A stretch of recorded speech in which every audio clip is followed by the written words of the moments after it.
মানুষ মদ খেয়ে নেশা করে অথবা জুয়া খেলে সফল হবে না, ইম্পসিবল। আল্লাহ সুবহানাহু ওয়া তাআলা বলেছে এটা যে তোমরা মদ ছাড়ো, জুয়া ছাড়ো, কেন? লাআল্লাকুম তুফলিহুন, যাতে তোমরা সফল হতে পারো।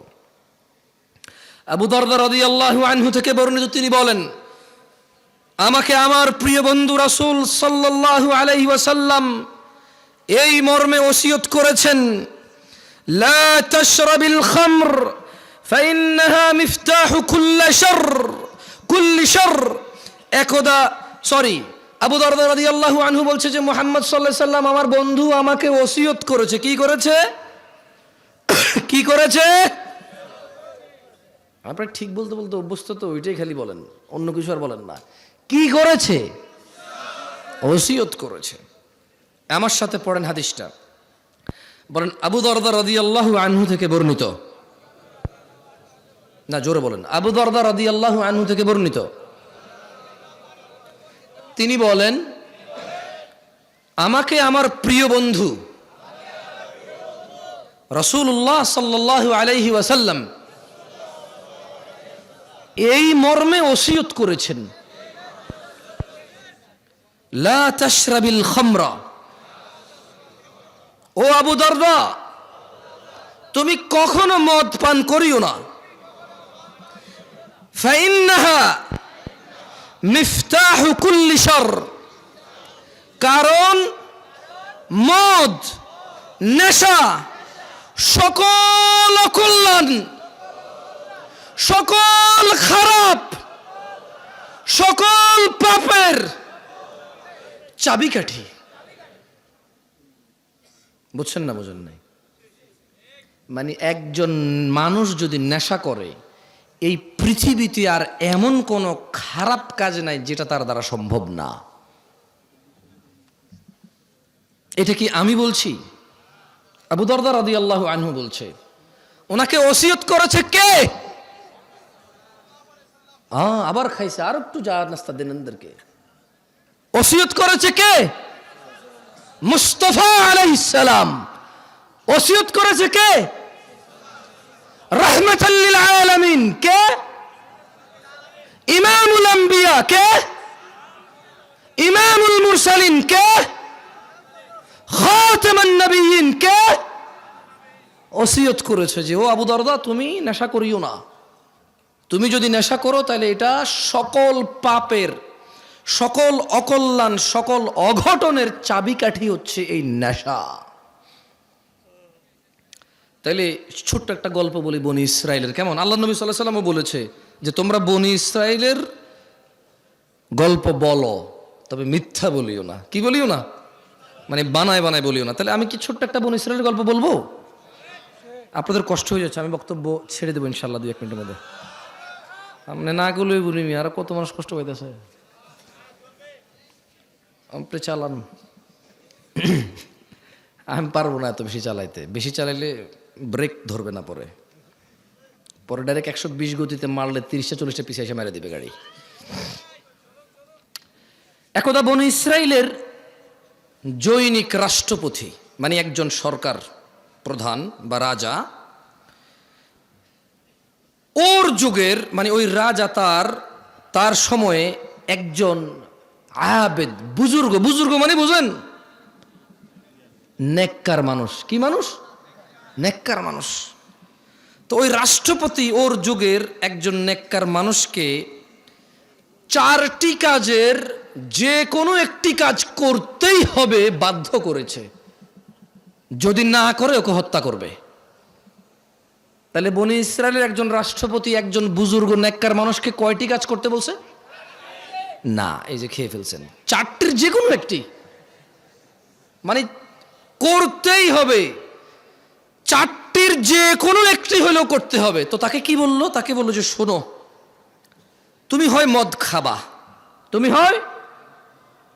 খাবা, অথবা মানব হত্যা করবা, মানুষকে খুন করবা, অথবা শূকরের মাংস খাবা, অথবা তুমি কি করবা? জেনা ব্যভিচার করবা। তাহলে লোকটা কি আমাদের মতো কেউ ছিল? কি ছিল? কি ছিল? ফরহেজগার। মাশাআল্লাহ। তাহলে ঠিক আছে, এবার ওয়াজ শুনতেছেন আপনারা। মাশাআল্লাহ, তাবারাকাল্লাহ। শেখ আব্দুল্লাহকে নিয়ে আসেন, আমি কিছুক্ষণের মধ্যে ছেড়ে দেবো, তো ওনাকে নিয়ে আসেন। তাহলে লোকটা ফরেজগার ছিল, ওকে কয়টা জিনিসের যে কোনো একটা করতে বাধ্য করেছে? 4টার। 1 নেশা, কি? 2 হত্যা, 3 ব্যভিচার, 4 শূকরের মাংস। এখন ওকে বলছে যে তুমি যে কোনো একটা হইলেও করতে হবে, নাহলে তোমাকে হত্যা করা হবে। তো ওই বুজুর্গ চিন্তা করলো, শূকরের মাংস কিভাবে খাই, মানুষ কিভাবে হত্যা করি? না, এটা এখানে লেখা নাই। বুজুর্গ হয়তো 4টার মধ্যে বাধ্য ছিল। ওকে ওর রাষ্ট্রপতি বলতেছে যে তুমি এটার যে কোনো একটা করতেই হবে। তো জীবন বাঁচানোর জন্য নির্বাচন করেছে মদকে। মানে শূকরের থেকে ইজি না? মুসলমানদের মধ্যে কে কে হাত তোলেন তো, কে কে শূকর খাইছেন? এ পুরো গ্রামে মুসলমান সমাজে শূকর জবাই হয়? গাঁজা পাওয়া যায় কিনা? হ্যাঁ, দেখছেন ওই বুজুর্গরও একই অবস্থা হয়েছিল। আর হাসতেছে, আবার হাসতেছে, এরা কমেডি বুজুর্গ। আরে ভাই, একটু বিবেচনা দিয়ে চিন্তা করেন না। আপনি যেরকম নেশাকে শূকরের চাইতে ভালো মনে করেন, মানে শূকর এতটাই আমরা ঘৃণা করি, আলহামদুলিল্লাহ, আল্লাহর প্রশংসা, প্রপার আমরা এই সমাজে এটা দেখি না। আছে সুদখোর পর্যন্ত শূকর খায় না। সুদ খাওয়া কি? শূকর খাওয়া কি? শূকর খাইলে গুনাহ কার লগে? সুদ খেলে গুনাহ আল্লাহর লগেও মানুষের লগেও। সুদের গুনাহ মাপ পাওয়া বেশি কঠিন। ঘুষ খাওয়া কি? শূকর খাওয়া কি? শূকর খেলে কার সাথে গুনাহ? আর ঘুষ খেলে কার কার সাথে গুনাহ?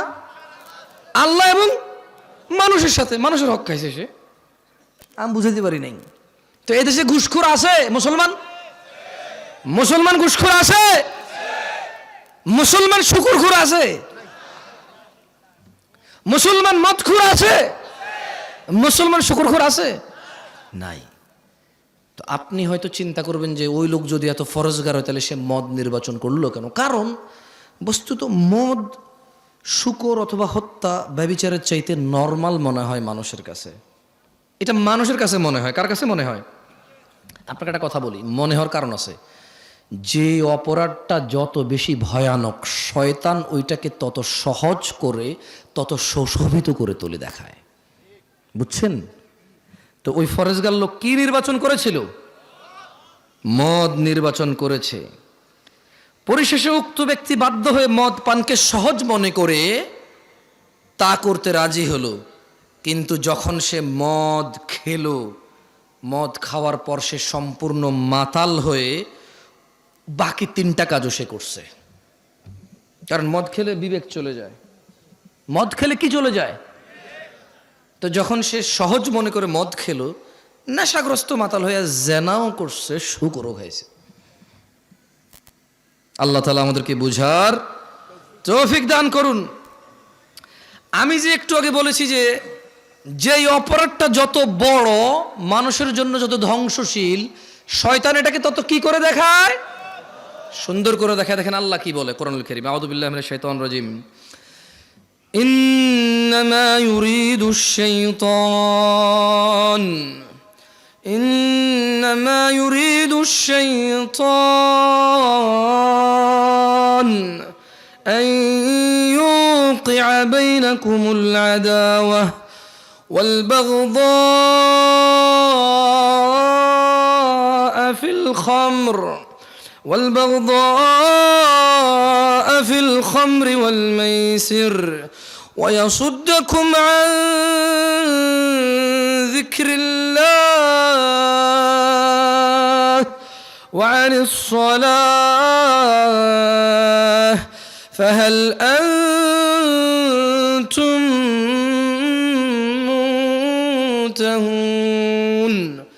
নিশ্চয়ই শয়তান মদ জুয়ার দ্বারা, নিশ্চয়ই ইন্নামা ইউরিদুশ শাইতান, নিশ্চয়ই শয়তান চায় মদ জুয়ার দ্বারা তোমাদের মধ্যে পারস্পরিক শত্রুতা বিদ্বেষ ঘটাতে এবং তোমাদের আল্লাহর স্মরণ ও নামাজ থেকে বিরত রাখতে। নিশ্চয় শয়তান কি চায়? মদ জুয়ার মাধ্যমে নিজেদের মধ্যে ভেজাল পাকাই দিতে এবং সলাৎ থেকে দূরে রাখতে এবং আল্লাহর স্মরণ থেকে দূরে রাখতে। তবু কি তোমরা, আল্লাহ বলছে যে ফাহাল আনতুম মুনতাহুন, ও এই এলাকার নাম কি? হ্যাঁ, তেঘরা বিরল।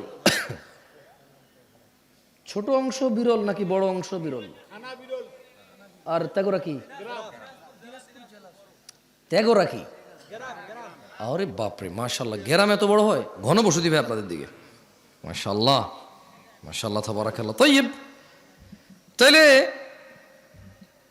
সূরা আল মাইদা আল্লাহ বলছে যে ইন্নামা ইউরিদু শাইতান, শয়তান চায় আন ইউকিআ বাইনাকুমুল আদাওয়াতা ওয়াল বাগদাআ ফিল খামরি ওয়াল মাইসির। শয়তান চায় তোমাদের মধ্যে মদ আর জুয়ার মাধ্যমে পরস্পরে বিদ্বেষ, শত্রুতা লাগায় রাখতে।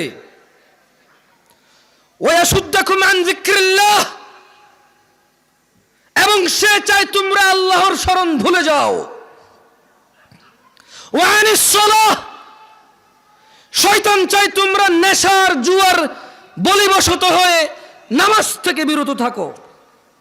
আল্লাহ আজ্জা ওয়া জাল বলছেন ফাহাল আনতুম মুনতাহুন, তবু কি তোমরা বিরত হবে না নেশার জুয়া থেকে?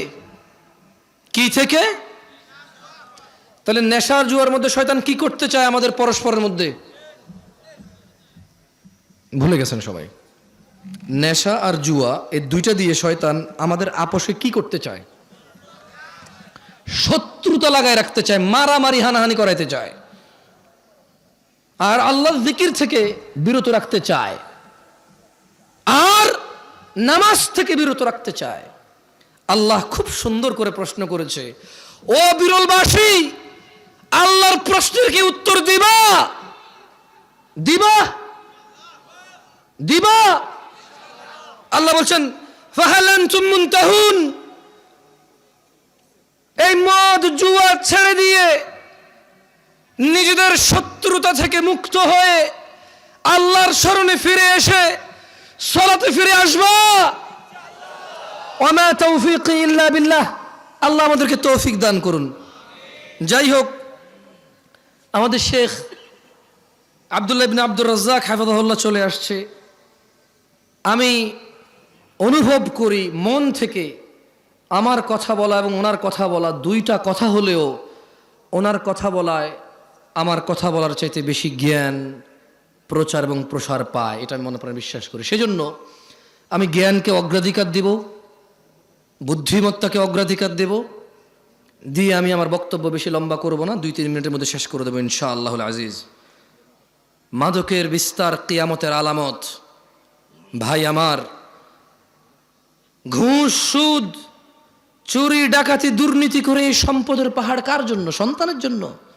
তোমার সন্তানের উপরে আসমানটা ভেঙে পড়বে, এই জমিনটা ফেটেও ধসে যাবে, কারণ তুমি টাকার বলিবশত হয়ে, ক্ষমতার বলিবশত হয়ে, উদাসীনতায়, শারীরিক আনন্দে তুমি ভুলে গেছো আনাস ইবনে মালিক রাদিয়াল্লাহু আনহু قال, আনাস ইবনে মালিক রাদিয়াল্লাহু আনহু থেকে বর্ণিত, তিনি বলেন قال রাসূলুল্লাহ সাল্লাল্লাহু আলাইহি ওয়াসাল্লাম, আল্লাহ রাসূল সাল্লাল্লাহু আলাইহি ওয়াসাল্লাম বলেছেন, মিন আশরাতিস সাআতি আন ইউরফাআল ইলম, কিয়ামতের আলামত হচ্ছে, কিয়ামতের আলামতের অন্যতম আলামত হচ্ছে ইলম উঠে যাওয়া, ওয়ায়াসবুতাল জাহল, মূর্খতা প্রতিষ্ঠিত হওয়া, ওয়ায়ুশরাবাল খামরু ওয়ায়াযহারাজ জিনা। মানে কিয়ামতের অন্যতম আলামত হচ্ছে ইলম উঠে যাবে, মূর্খতা প্রতিষ্ঠিত হবে, মদ পান ও জানা ব্যভিচার প্রচার হবে, ব্যাপক হবে, বৃদ্ধি পাবে। তো জানা ব্যভিচার আর নেশা করে যে তুমি কিয়ামতকে নিয়ে আসবা, এই সম্পদ, এই সুন্দর বাড়ি গাড়ি সন্তান তো ভোগ করতে পারবে না। ওর উপরে তো পাথরের বৃষ্টি হবে, ওর উপরে তো ওর নিচে তো জমিন ধসে যাবে, ও তো ওর গোষ্ঠী শুদ্ধ উদ্ধার হয়ে যাবে ভাই। সো নিজের সন্তানের কথা চিন্তা করো। এই পৃথিবীতে কিয়ামত ডেকে আনার তো দরকার নাই। আল্লাহ যেই অন্যায়গুলো করলে পৃথিবীকে আর টিকায় রাখবে না, সেই অন্যায়গুলো থেকে আল্লাহ আমাদেরকে বিরত হওয়ার তৌফিক দান করুন। এই পৃথিবীতে আমরা আমাদের সন্তান সন্ততি সহ আল্লাহর ইবাদত করে, আল্লাহকে সন্তুষ্ট করে, আল্লাহর সন্তুষ্ট চিত্তে আল্লাহর সাথে সাক্ষাৎ করার আল্লাহ তাআলা আমাদেরকে তৌফিক দান করুন। আমি আল্লাহ সুবহানাহু ওয়া তাআলার কাছে এই ফরিয়াদ করি, আমার ভাইদের সর্বশেষ একটি হাদিস শুনিয়ে আমি আমার বক্তব্য শেষ করব। ভাই আমার, তোমরা যারা নেশার সাথে জড়িত আছো, তোমাদেরকে বলি, জাবের রাদিয়াল্লাহু আনহু থেকে বর্ণিত একটি হাদিস, রাসূল সাল্লাল্লাহু আলাইহি সাল্লাম বলেছেন, যারা দুনিয়াতে নেশা করবে তাদেরকে আখিরাতে আল্লাহ সুবহানাহু ওয়া তাআলা জাহান্নামীদের শরীরের পচা, গলা, পুজ, ঘাম পান করানোর বিষয়ে তিনি সুবহানাহু ওয়া তাআলা প্রতিশ্রুতি দিয়েছে। যারা নেশা করবে, নেশাখোরদের আখিরাতে আল্লাহ সুবহানাহু ওয়া তাআলা জাহান্নামীদের পচা, গলা, পুজ, ঘাম খাওয়াবে। আল্লাহ তাআলা আমাদেরকে এই আযাব সম্পর্কে হৃদয়ে অনুভূতি দিয়ে ওনার কাছে বিগত দিনের বিষয়গুলোর জন্য ক্ষমা চেয়ে ওনার দরবারে আল্লাহ সুবহানাহু ওয়া তাআলা আমাদেরকে ওনার সাথে সাক্ষাতের তৌফিক দান করুন। আমিন। আকুলু কওলি হাযা ওয়াস্তাগফিরুল্লাহ লি ওয়া লাকুম ওয়া লিসাইরিল মুমিনিনা ওয়াল মুমিনাত ফাস্তাগফিরু ইন্নাহু হুয়াল গফুরুর রহিম। আমি আল্লাহর কাছে দোয়া করি, আল্লাহ তাআলা আমাকে ক্ষমা করুন এবং আপনাদেরকে ক্ষমা করুন। আপনারাও আল্লাহর কাছে দোয়া করিয়েন, আল্লাহ আপনাদের ক্ষমা করুক এবং আল্লাহ আমাকে ক্ষমা করুক। সুবহানাকা আল্লাহুম্মা ওয়া বিহামদিকা আশহাদু আল্লা ইলাহা ইল্লা আনত আস্তাগফিরুকা ওয়া আতুবু ইলাইক। ওয়াসসালামু আলাইকুম ওয়া রাহমাতুল্লাহি ওয়া বারাকাতুহু। আলহামদুলিল্লাহ, জাযাহুল্লাহু খায়রান ওয়া আহসানাল জাযা। আমরা খুব শান্ত পরিবেশে, খুব